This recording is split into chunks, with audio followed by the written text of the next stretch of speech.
أعوذ بالله من الشيطان الرجيم. بسم الله الرحمن الرحيم.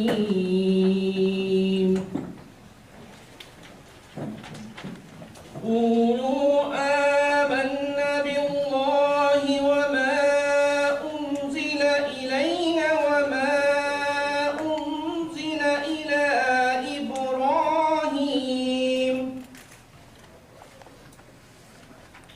إلى إبراهيم وإسماعيل وإسحاق ويعقوب والأسباط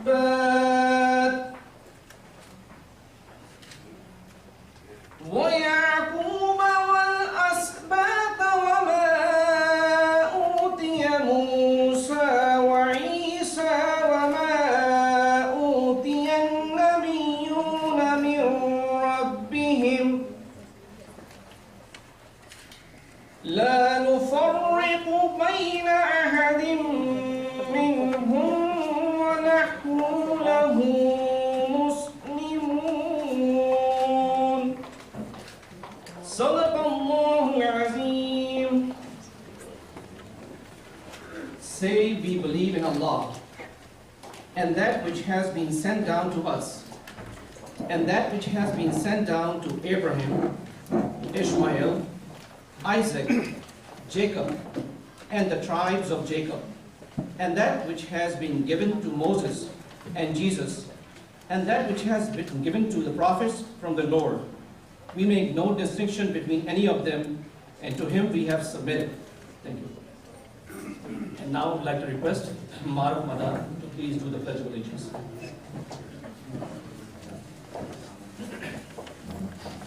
Everybody please rise for the Pledge of Allegiance.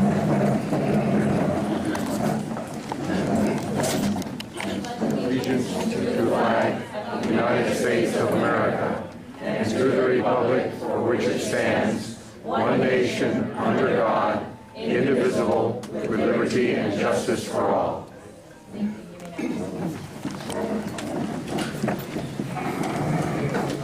Good afternoon, ladies and gentlemen. Thank you for joining us here today. We'd also like to extend a welcome and thank you to the Sharia Council of Southern California, the leaders of various mosques, as well as Pakistani and non-Pakistani organizations that are present today. My name is Maruf Madan. I'm a board member of the Council of Pakistan-American Affairs, and many of you may recognize me as the daughter of Mr. Qasem Madan and Dr. Meher Tabatabai, who have been involved in bridge building projects in the community for the past 28 years. I studied criminology law and society at the University of California, Irvine, where I came to understand the law and the legal cultures that engage in discussions as the engines that produce social change. We're joining us together today for what is proven to be a most salient discussion of the U.S. Constitution and the Sharia. Today's program will be brief, as we'll follow a strict schedule to accommodate our honorary guests and speakers. We respectfully ask that you please refrain from photography at the time because we have given authorization to certain individuals to record this program. We ask that you formulate your questions within the first 30 minutes of the program so that we can handle your questions at the end in a question and answer session. I'd now like to invite a respected member of our community and former president of Council of Pakistan-American Affairs, Ahmed Ali, to say a few words.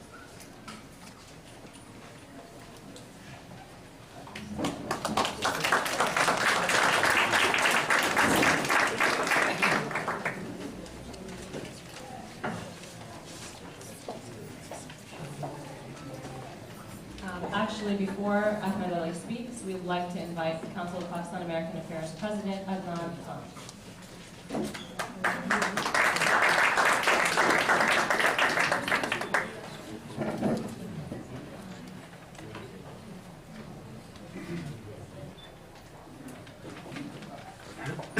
Dr. Muhammad Siddiqui, Congresswoman Maxine Waters, Congresswoman Loretta Sanchez, Congresswoman Jody Chu, U.S. Attorney Andre Baradi, Honorable Consul General of Pakistan, Mrs. Rifat Masood, Sharaf Ali Bata, Chief Michael Downey, ladies and gentlemen, Assalamu alaikum and good afternoon. On behalf of COPA, Council of Pakistan American Affairs, and ISOC, the Islamic Society of Orange County, I would like to welcome you all to our town hall meeting. As we all are excited to be here this afternoon, it is an honor and pleasure to be surrounded by such a powerhouse of officials and leaders from different organizations and religious institutions. Our today's topic is Islamic Sharia and the U.S. Constitution. Without further delay, I would like to request the President of COPA, Mr. Adnan Khan, to please come up and say a few words.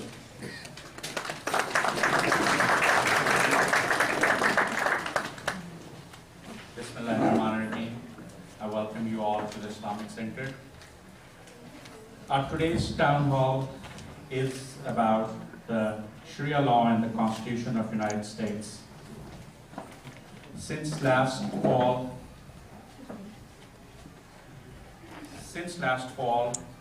there has been a propaganda war on the Muslims that they want to replace the United States Constitution with the Sharia law.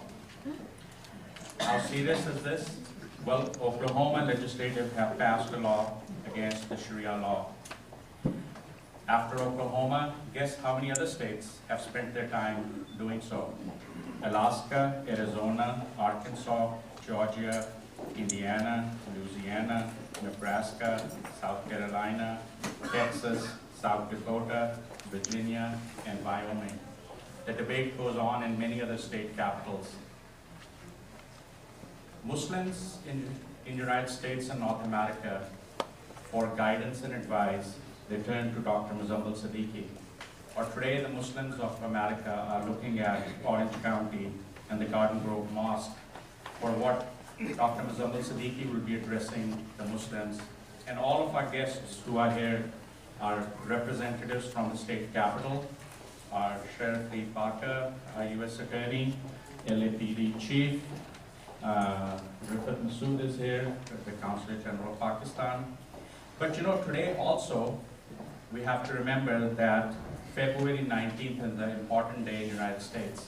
The reason it is important is because President Roosevelt, on February 19th, 1942, sent the Japanese Americans, our brothers and sisters, to camps. We stand in solidarity with our brothers of the Japanese descent and sisters that this never repeats again in the United States, that no minority, no people of any race or color, their constitutional rights are taken away or their civil rights are taken away. I believe also we have to send a message to the Muslims of America, because Muslims of America need to engage, and when there is someone who's dispelling, somebody who is doing a propaganda, somebody who is sending a wrong or negative message, the Muslims need to stand up and tell what is right or what is wrong. For that, I ask my Muslim brothers and sisters to get involved. We have today over 18 or 19 mosque presidents who are present over here. This message goes out to all the Muslim mosques across America. I ask them that they join. Under Sheriff's leadership, we have the Sheriff Homeland Security Congress. I ask the Muslim leaderships to join that and put their opinion out. I ask them to also join the LAPD Muslim Forum and get involved. And I think the best thing they need to do is get involved with their Congress representatives and invite them, work with them, get the negative messages away, let them know what Muslims stand for, what their values are. And please remember, we have officers from the Sheriff Department here, we have officers from LAPD here. If you want to get involved, they're right behind. Please exchange your cards and get that engagement going. I thank you all for attending.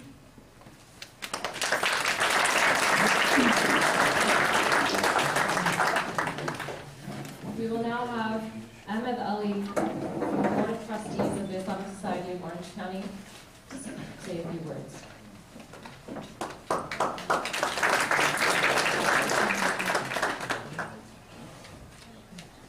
Assalamu alaikum. I've been involved with the ISOC for over 3 decades and American Muslim to be a part of today's event, which has generated so much interest. Initially, we were going to have just a small gathering, but the response was overwhelming. And we came to a point that due to time constraints, we could not accept any more speakers. I would like to thank Adnan and Ismail Kikibai of Kopa for collaborating with ISOC to put this event together with a great line of speakers. Ladies and gentlemen, I am here to introduce a man who, on a personal note, has been a part of every important event in my family's life. Not only my family, and I hold him in greatest esteem, but the entire community has the highest respect for him. Dr. Siddiqui actually needs no introduction, as he is well known not only locally, nationally, and internationally. The Los Angeles Times and Orange County Register both recognize Dr. Siddiqui as one of the top 100 most powerful people in Southern California. He has received the Humanitarian of the Year Award from the National Council of Christians and Jews. Dr. Siddiqui has been the Imam and religious director of the Islamic Society of Orange County for over 30 years. He is the chairman of the Fiqh Council of North America and chairman of the Shura Council of Southern California. He has been the president of the Islamic Society of North America, ISNA. Dr. Siddiqui holds a PhD in comparative religion from Harvard University and is currently a professor of Islamic studies at Chapman University. After 9/11, Dr. Siddiqui was invited by President George W. Bush to lead the Muslim prayer at the Interfaith Prayer Service on the National Day of Prayer and Remembrance at the Washington National Cathedral. This is a very short introduction of his accomplishments and recognitions, which are numerous. It is my honor to invite Dr. Siddiqui to come and speak. Thank you.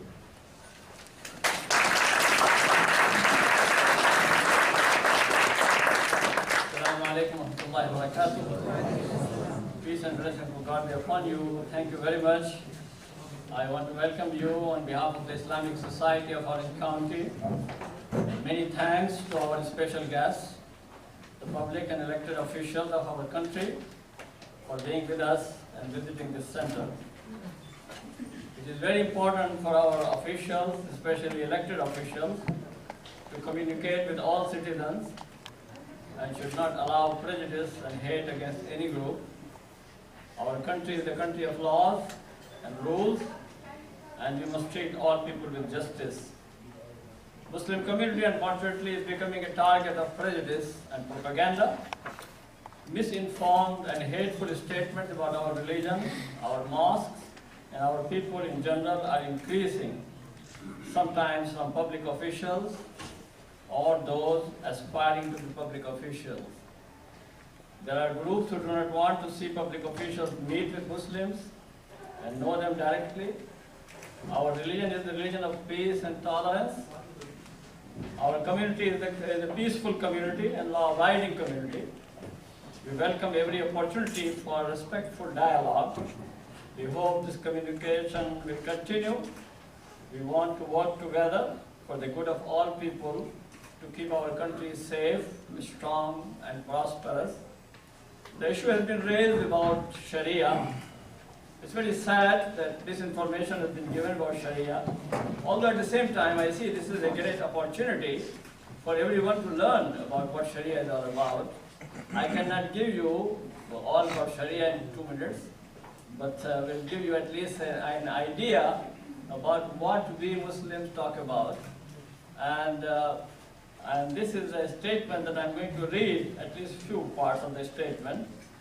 It was issued by our Fiqh Council of North America, which is a body of jurists, Muslim jurists, who interpret the Islamic law for the Muslims of North America. And this question was raised, and I'm very thankful to our Chief Downing, who really came and he said that let us have a statement, something of this nature. So I spoke to the members of the Fiqh Council. I'm the chairman of the Fiqh Council. And we met in Washington in September, and we came out with this statement. Part of this I'm going to read, and then you can already have a copy available, inshallah. Like other faith communities in the US and elsewhere, we see no inherent conflict between the normative values of Islam and the US Constitution and Bill of Rights. Contrary to erroneous perceptions and Islamophobic propaganda of political extremists from various backgrounds, the true and authentic teachings of Islam promote the security of human life, dignity of all humans, and respect of human, civil, and political rights. Islamic teachings uphold religious freedom and adherence to the same universal moral values which are accepted by the majority of people of all backgrounds and upon which the US Constitution was established and according to which the Bill of Rights was enunciated. As a body of Islamic scholars, we, the members of the Council of North America, believe that it is false and misleading to suggest there is a contradiction between being a faithful Muslim committed to God and being loyal American citizen. Islamic teachings require respect of the laws of the land where Muslims live as minorities, including the Constitution and the Bill of Rights, so long as there is no conflict with Muslims' obligation for obedience to God. We do not see any such conflict with the US Constitution and Bill of Rights. The primacy of obedience to God is a commonly held position of many practicing Jews and Christians as well. We believe further that as citizens of a free and democratic society, we have the same obligations and rights of all US citizens. We believe that right of dissent can only be exercised in a peaceful and lawful manner to advance the short and long-term interests of our country. These are some of the important statements that came out from this long statement that was given by the Council of North America. I want to emphasize again that the Sharia is an open value principle that emphasizes the safety of life, safety of property, on honor of the people, and also the freedom of religion. These are the basic principles of Sharia. Of course, it is a law that has been interpreted by a large number of people, and there are a variety of opinion differences, but at the same time, the core values of the Sharia are the respect of the life and the property and honor of all people, and this is what we stand for, and that's what we work. And in this way, we do not see any contradiction between the Sharia law and the US Constitution. So we believe that many values of the US Constitution are also there in the Sharia law, and we have to work together, and we have to establish more and more peaceful society. Thank you very much.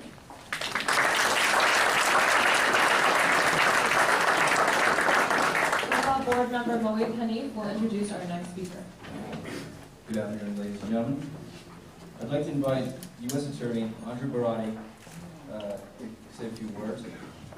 In introducing him, Andre is in charge of the second largest attorney office with jurisdiction over 18 million residents throughout Southern California. In recent times, Andre took part in the doping case of Lance Armstrong. Andre?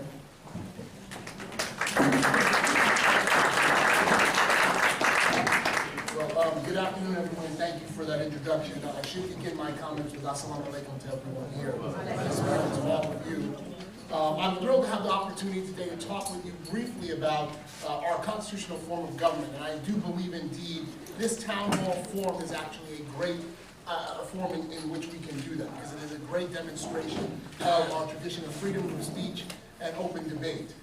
Participating in a forum of this nature is a collective demonstration in my mind of our commitment and our dedication to our constitutional form of government. And an essential part of that commitment is our dedication and the advancement of all civil rights and civil liberties for all Americans. And I mean equality for all Americans regardless of race, creed, color, or nationality.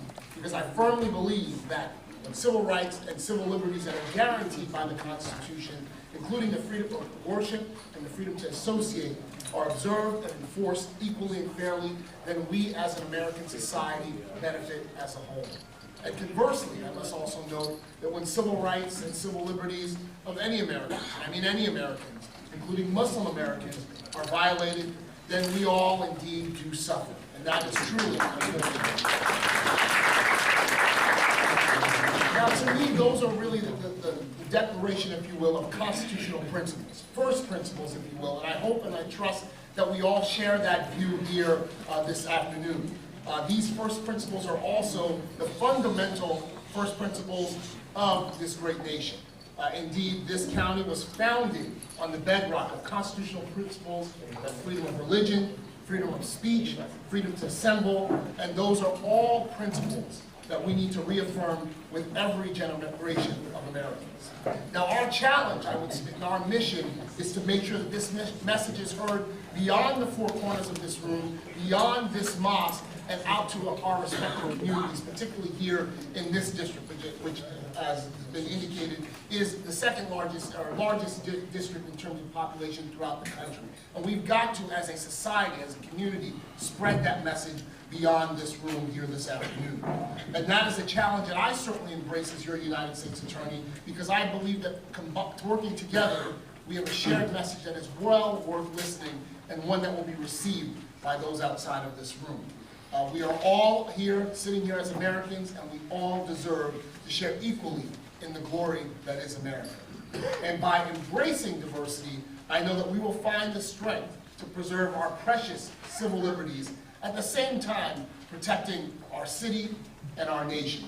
Because I believe that we will find the strength to send the message that America is a great country, not in spite of its diversity, but because of its diversity. And that is a message that I want to send here this afternoon to each and every one of you here, and to let everyone in this district know that you have a partner in the United States Attorney's Office. And now, before I hand the microphone over to our next speaker, I did want to make sure I emphasize a few more points, and that is, in the Department of Justice, where I work, a commitment to civil rights and civil liberties is an absolute top priority. Make no mistake about it, from the top on down, from the Attorney General on down to the Assistant United States Attorneys that work in the Central District of California, we are committed to working with people of all faiths, all creeds, all colors, to enforce and protect civil rights and civil liberties of all persons fairly and equally. Indeed, one of the first things I did when I became U.S. Attorney was to bring back our public corruption and civil rights section, because I wanted to make sure that this office had a footprint here in this district to make sure that the civil rights and civil liberties of all the residents of our district were being honored and upheld. And I want to close by saying this. We can talk and talk and talk, but really where our work really meets the road is in the partnerships that we develop in our respective communities. That is the reason why I'm here, and that is the reason why we have all these esteemed representatives here from all aspects of the government, because we all firmly believe that working together in partnership, we can really make strides. Many of you may or may not know this. My family came to this country from the Caribbean island of Haiti. And the slogan on the Haitian flag has a saying which says, "Union fait la force." And I say this regularly, somewhat often since I've been U.S. Attorney, because I'm proud of my Haitian heritage. And "Union fait la force" means with unity builds strength. And I think that is a message that we want to take out here today. With unity, we can do great things in this district. And part of that unity is by getting to know each other, to understand each other, to understand our perceived differences and realize that they are in fact really differences. And that is the way that we can work together to move and advance in this district. And so I want to make sure you all know that you have a partner in the Department of Justice, in me, in my office, and I look forward to all the great work that we can do together. Assalamu alaikum.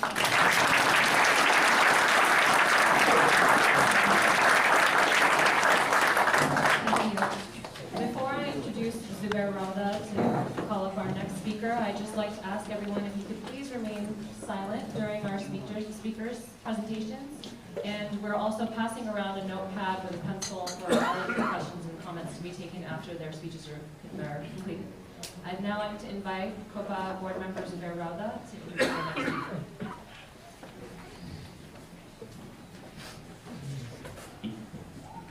It gives me great pleasure to introduce a trusted friend and a true advisor of the Pakistani American community.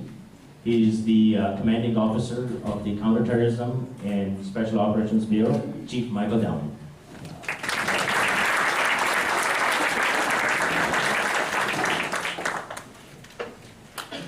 Assalamu alaikum to everybody and good morning. Thank you for this invitation on this most important subject. And I'd like to thank Dr. Siddiqui and Abdul Khan and COPA for creating this meeting where we could have this discussion. Last year, it was clear that there was a hate campaign spreading across America by a small number of people to create untruths about American Muslims. And I think that Dr. Siddiqui's work with the Fiqh Council of North America in September and the issuance of this very poetic and heartfelt Islamic ruling, fatwa, whatever you want to call it, that stated that there's a recognition that the United States Constitution is the supreme law of the land, and that recognition is through the principle of Sharia. And Sharia is not a threat to America. What is a threat to America is violent, ideological extremists, and the other side of extremism, which perpetuates hate against small numbers of people. So thank you again. We celebrate today and what we can make of tomorrow, and that's why we're here. This is an American experience. We have our eyes on the future, and we are looking about how to make it better. And this is really the real lesson of America, is that government alone cannot make a better future for us, but it must come from the morality and the civic engagement of you, of us, of the populace. In this country, our greatest shield in protecting our values lie in the Constitution of the United States, yet our greatest strength lies in our people, all of our people. And we're proud to live in the United States, a country, as the United States Attorney indicated, founded upon the constitutional principles of tolerance, equality, and religious freedom. There's so much conflict in the world today. We look around, we see wars, uprisings, civil war, and revolution, and we ask, where is the calm pond? Where is the calm pond today? Where are people working out their differences through dialogue and debate? How do we improve our situation? How do we show the world what it is to be an American and live in a country which allows people to better their life, to be free, to have ideas, and to innovate? How do we continue to shine a beacon of hope on people such as yourselves, people who believe in what our country stands for, people who are engaged with communities, people who serve with a servant's heart, people who are striving for a better world, a world built on the pillars of justice, truth, and peace? We do this by demonstrating what it is to be a good example of what it means to be an American. Just as we protect the sacred text of our faith communities, so we must put great effort in protecting the sacred text of our country, a text which protects our right to worship freely, our right to be equal to one another, and our right to free speech. The United States Constitution protects these rights and is the law of the land. Now, this might be interesting to some of you. The influence of natural law is described by Cicero, who was born in 106 BC, is the foundational building blocks of halakha, Jewish law, canon, Christian law, and Sharia, Islamic law. It's also the building blocks of our society and our Constitution. He expressed the principles that became the bedrock of liberty in the modern world. His writings insisted on the primacy of moral standards over government laws. It existed and guided human affairs in the times of Abraham, Jesus, and Muhammad, peace be upon him, as well as Washington, Jefferson, Franklin, and Adams, and all the other founding fathers. The religious, violent, ideological extremist denies this natural law and hijacks the faith of others to justify his corrupted goals.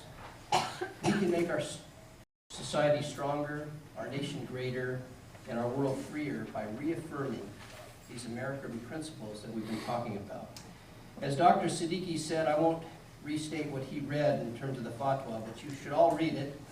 I have a copy here. It's one page. It's poetic and it's beautiful. But I will mention one part of it that I think is important that Dr. Siddiqui talked about. Islamic teachings uphold religious freedom and adherence to the same universal moral values which are accepted by the majority of people of all backgrounds and upon which the United States was established, and according to which the Bill of Rights, the United States Constitution was established, and according to the Bill of Rights which was enunciated. This is America, and it's this that will make our country stronger, inshallah. Thank you.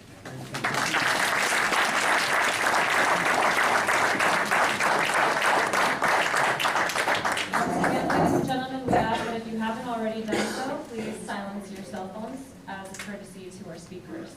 I'd like to invite COPA Vice President Nasser Javed to introduce our next speaker. Assalamu alaikum.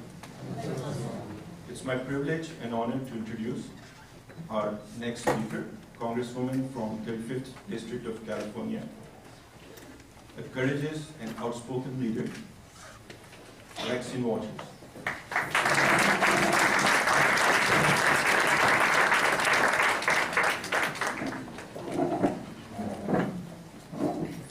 Assalamu alaikum.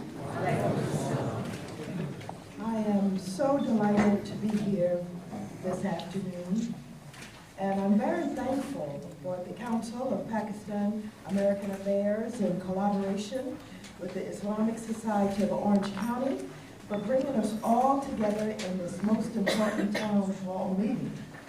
And I'm very pleased that I'm accompanied by my husband today.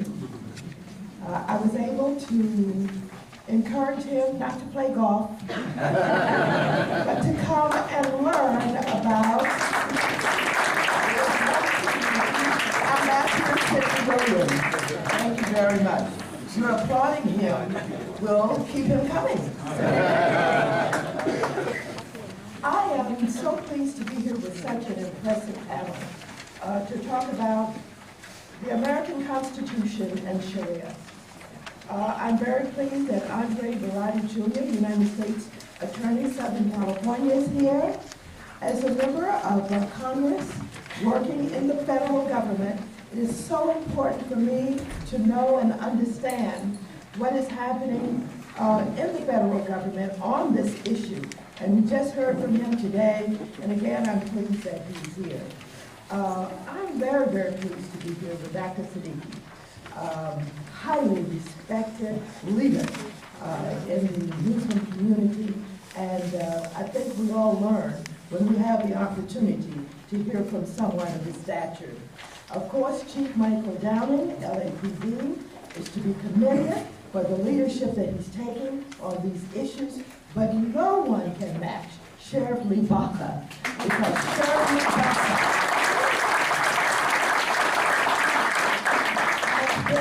a leader, has taken on the role of leadership in dealing with these issues in ways that no one else has done. And I want you to know he's inspired me an awful lot. It's okay to give him another round of applause. I was reminded by Rafiq Masood, the Consul General of Pakistan, that upon her coming to California, that I was one of the first persons that she met when we attended a banquet together. Thank you very much. I'm so glad. I'm so pleased to be here with Congresswoman Loretta Sanchez, my colleague, who too has been involved in these issues for quite some time. I understand that Congresswoman Judy Chu will be here soon, and perhaps John Chang, California State Controller. And I mention all of these names because I want you to know there is growing support among elected officials at all levels on this issue.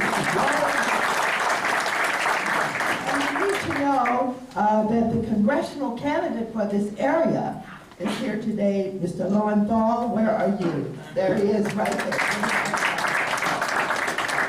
Now, I have to thank Anand Khan, the president of the Council of Pakistan American Affairs, for the invitation. I thank him along with the Islamic Society of Orange County and everybody on the board who's been involved in putting this town hall together.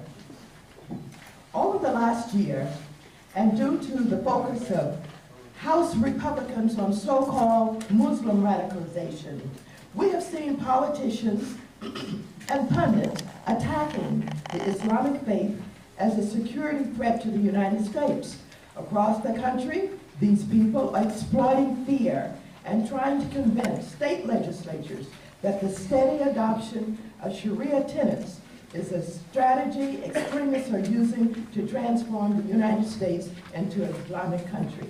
The scare tactics are working in at least 13 states where lawmakers are now considering the adoption of legislation forbidding Sharia. A bill in the Tennessee State Senate, for example, would make adherence to Sharia punishable by 15 years in jail. And one of the nation's Republican presidential candidates, Newt Gingrich, has called for a federal law that says Sharia law cannot be recognized by any court in the United States.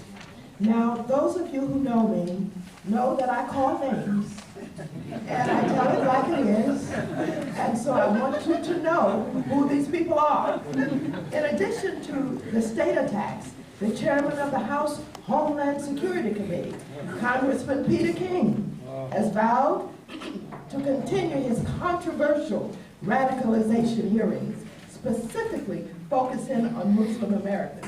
While it is a challenge for lawmakers to strike the right balance in protecting both liberty and security, Chairman King's and other Republicans' disrespectful approach to thwarting extremism is contrary to American values and actually threatens national security.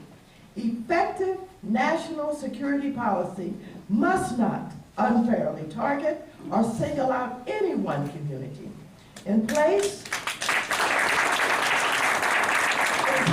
of misguided techniques that focus on racial profiling, we need to increase understanding and engagement with Muslim American communities to keep the entire country safe and secure.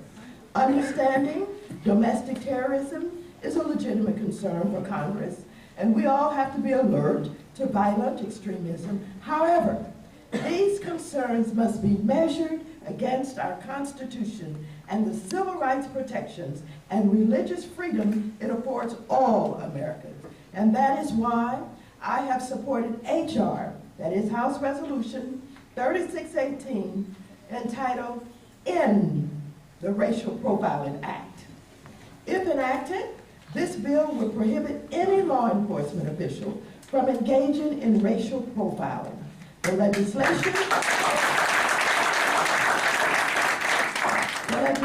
would further require law enforcement agencies to maintain adequate policies and procedures to eliminate racial profiling. It is irresponsible to target Muslim community and hold them accountable for the violent acts of a few.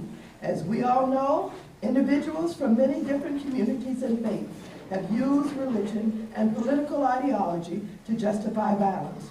When we consider the Ku Klux Klan, the Oklahoma City bombing, James Bond Bruins, violent shootings at the Holocaust Museum, bombings at Planned Parenthood clinics, and domestic military militias, we know that violence can emerge from many different types of communities. According to the Southern Poverty Law Center, hate groups in the U.S. now number more than 1,000, an all-time high, and the threat of domestic terrorism from elements from the radical right is very real and growing. Did Congress focus on the ethnic group or particular religion associated with these incidents as a matter of public policy? Of course not.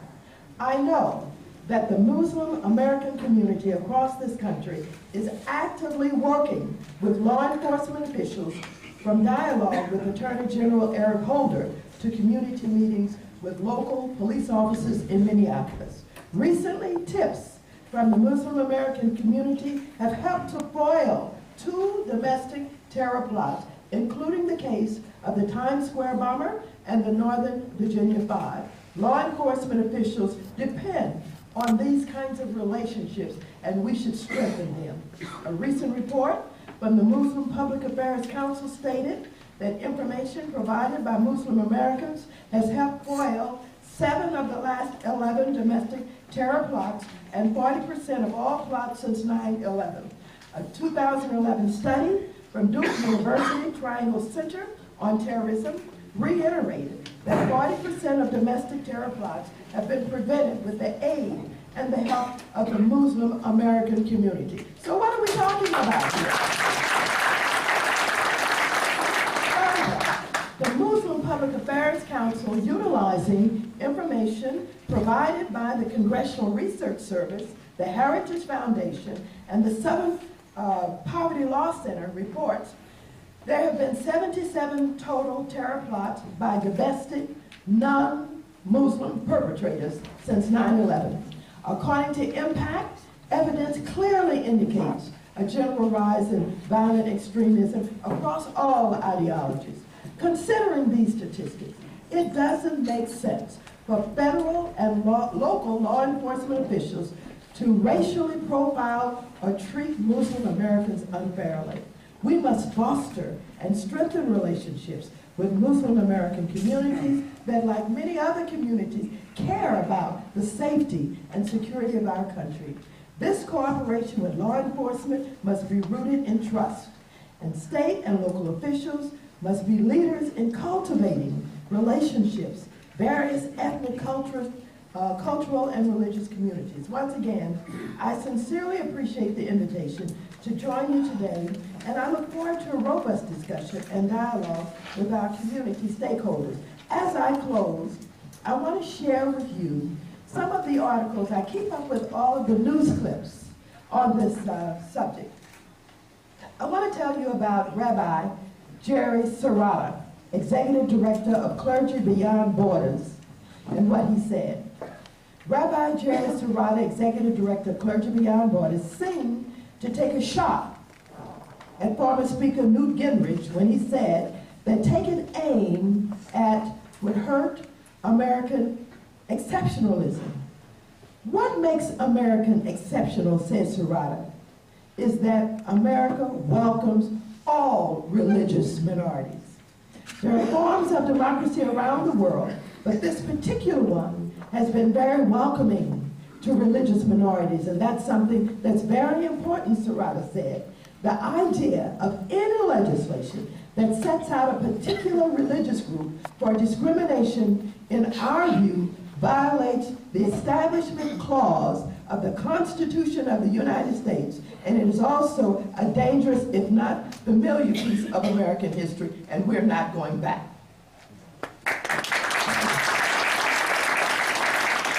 In closing, I want to quote Daniel Mock, Director of the American Civil Liberties Union's program on freedom of religion and belief. This is what he said. He said it was important to recognize what's really going on these anti-Sharia laws. They are motivated by anti-Muslim bigotry, plain and simple. Sharia equals Islam and Muslims, and a vote against one is a vote against another, Mike said. Thank you.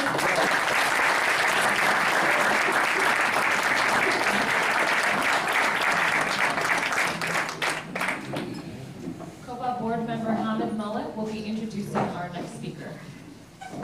It's my honor, a longtime friend and community supporter, Ted Baka, to come and say a few words about the community involvement. Recently, last year, he was in one of the hearing committee at the Congress where he defended Muslim American single-handedly.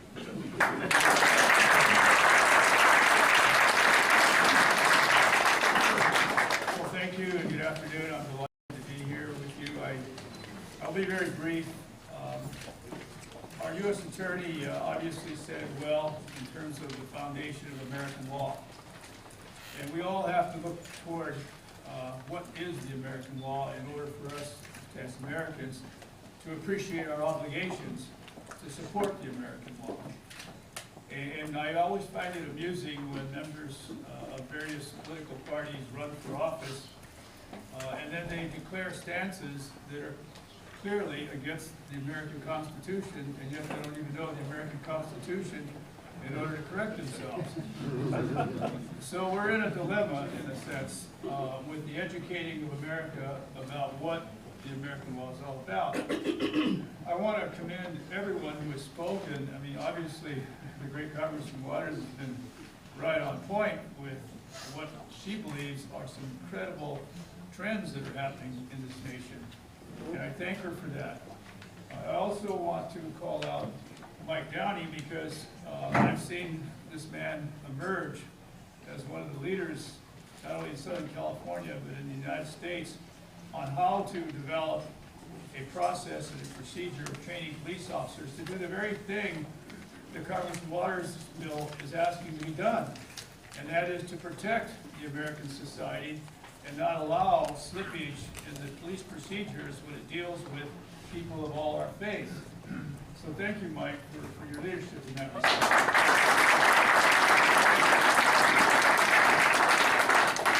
Now let me speak from a further national point of view here. Los Angeles is the epicenter of diversity, bar no other place in the world. With 11 million people here, we have a special obligation to be the example for the rest of the nation, and I believe we are. I think that you'll find in the scope of how we look at our problems here is that we try to be as neighborly as we can be. In the educational process of understanding another race or another religion or another ethnicity, and even those who have language skills that are more diverse than, say, mine, since I only know how to speak one and do terrible with my Spanish. But the key to my point is there has to be diplomacy as a primary mission of all Americans.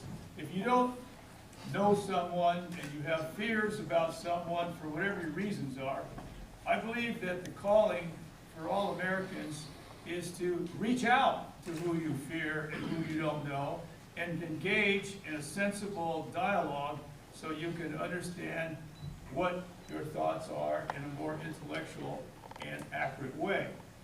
And so there's a lot of education to be done.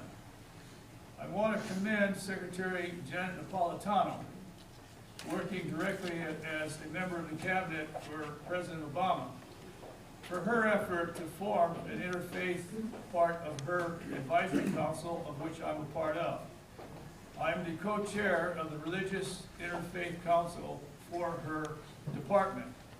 And in that respect, we have a greater obligation to plan, to speak forwardly to the American public that all of our faiths have a role to play in keeping America safe. And when one religion is at threat, all religions are at threat. And we've seen this repeatedly in the history of mankind. So let us stand up together here. Whether we agree or not is not entirely possible in certain circumstances. But what we can agree to, that everyone has the right to live peacefully and not be threatened by anyone else. And I think therein is why I'm so pleased to be here. Thanks, Copa. I mean, we went a lot of places. We clap for Copa.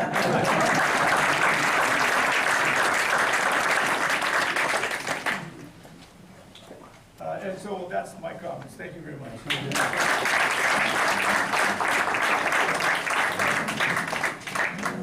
COPA Board Member Shoaib Patel will introduce our next speaker.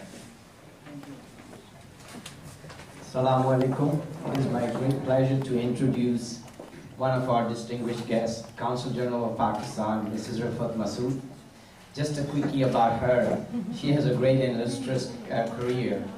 And just like Congresswoman Maxim Water, she's a tough cookie. And she's an energizer bunny too. So she's like keeps going and going and going. And I wanted to tell you, even she's a Consul General of Pakistan, she just doesn't represent only Pakistani Muslim community, but she represents Muslim community at large. So please welcome her and give her the stage.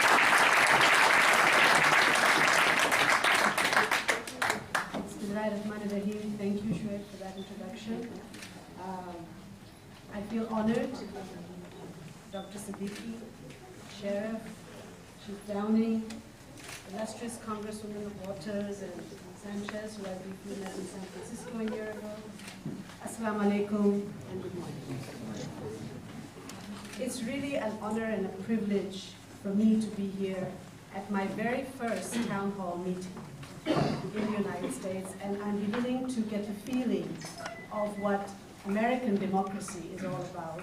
It is about having meetings such as this and exchanging frankly, openly, and with a big heart, issues that concern the community and the country at large.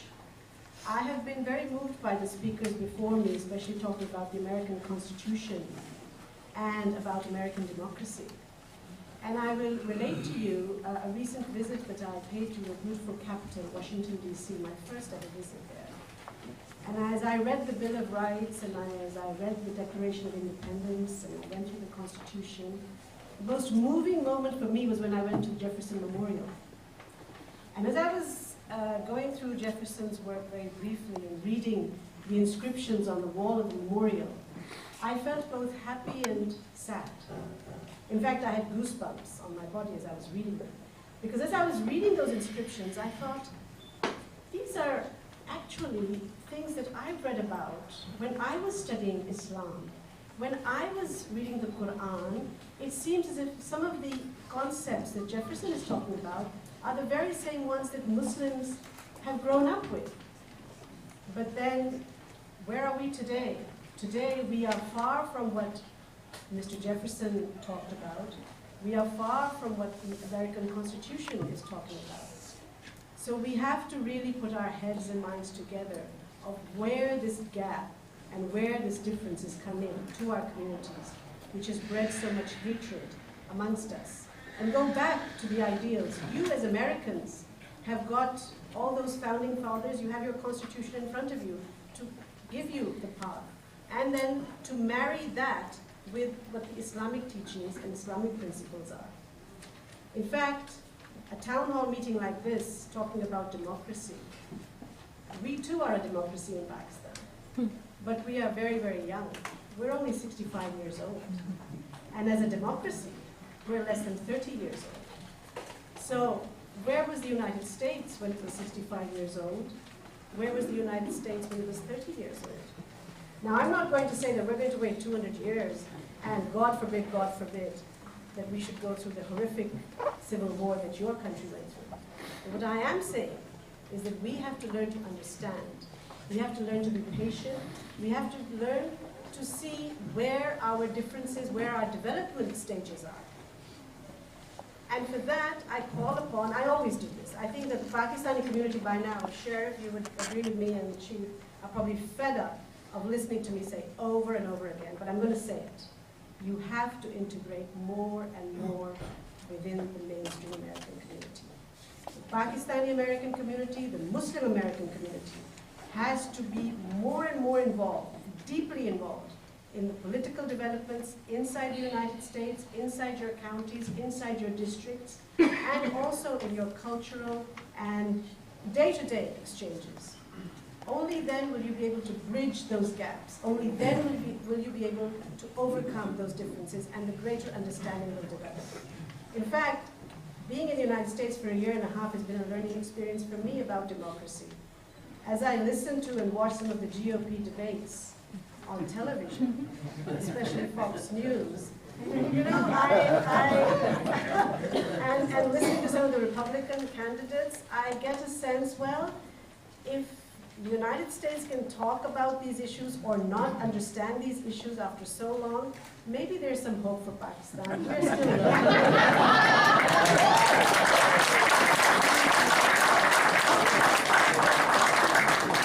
No, I mean, this is the beauty of democracy. There are many flaws in the system. We can talk on end about the flaws in the democratic system, but that is the only system we know that works. And in a democratic system, you will have, as recently as just a few weeks ago, some members of Congress who will be saying things about my country and passing resolutions and introducing acts which are not based on reality, not based on fact, not based on history. And that can only be overcome when we have people like you coming together in a meeting like this or on a daily basis, trying to understand and to integrate closely. So once again, I'd like to thank COPA and all the participants of today's town hall for taking the time out on a Sunday afternoon to be with us here and to talk about our issues. Thank you so much.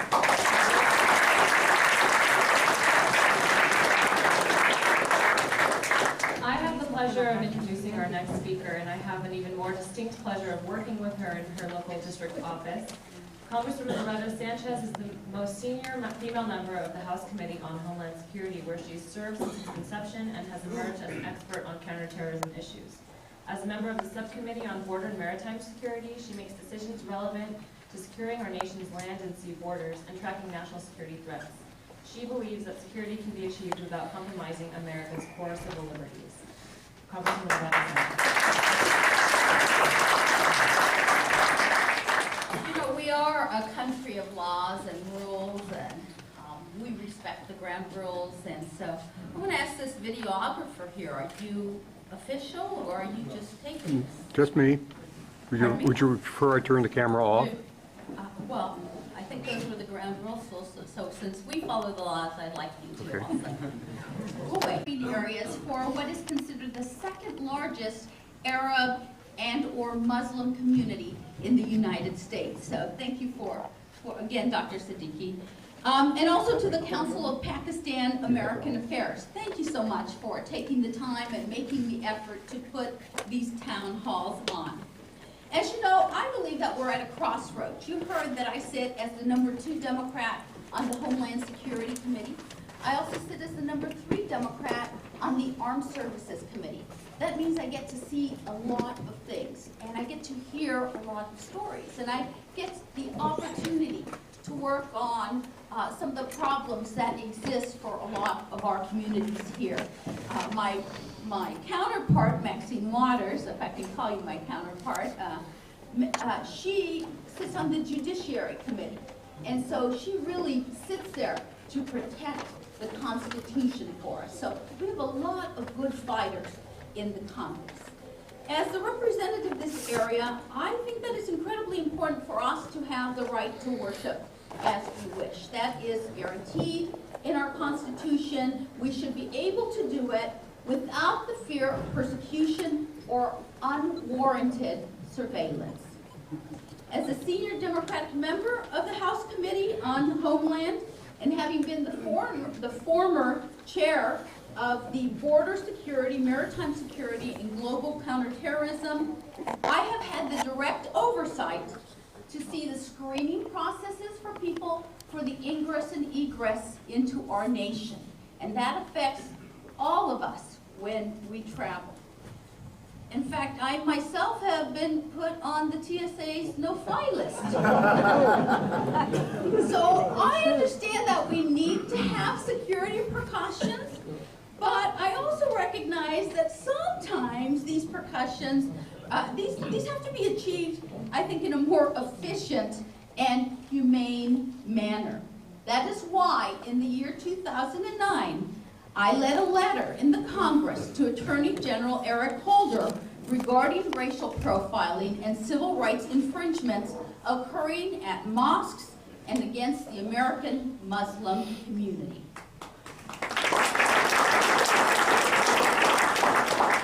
Fair is fair, equal, just, that's all that we deserve. In this century, it's unbelievable that some citizens of this United States would put us as citizens at question. Unfortunately, for example, Republican members of the Congress created a frenzy on Capitol Hill when they accused the Council on American Islamic Relations, or what you all know as CARE, of embedding American Muslim interns and staffers in Congress to spy for terrorist organizations. How about that? You remember, some of you remember that incident. And I was the first member of Congress to issue a press release and stand up and denounce what I believe were just absurd accusations from the members of the Republican Party. I spoke on behalf of Muslim Americans in my district and for Muslim Americans across our nation. You want to they want to be a part of the American political process. I have the honor again, representing a great community. My greatest concern has been the consequences of racial profiling, and so I've been working hard to fight racial profiling, not only in this community, but in many communities. My parents are Mexican. I was born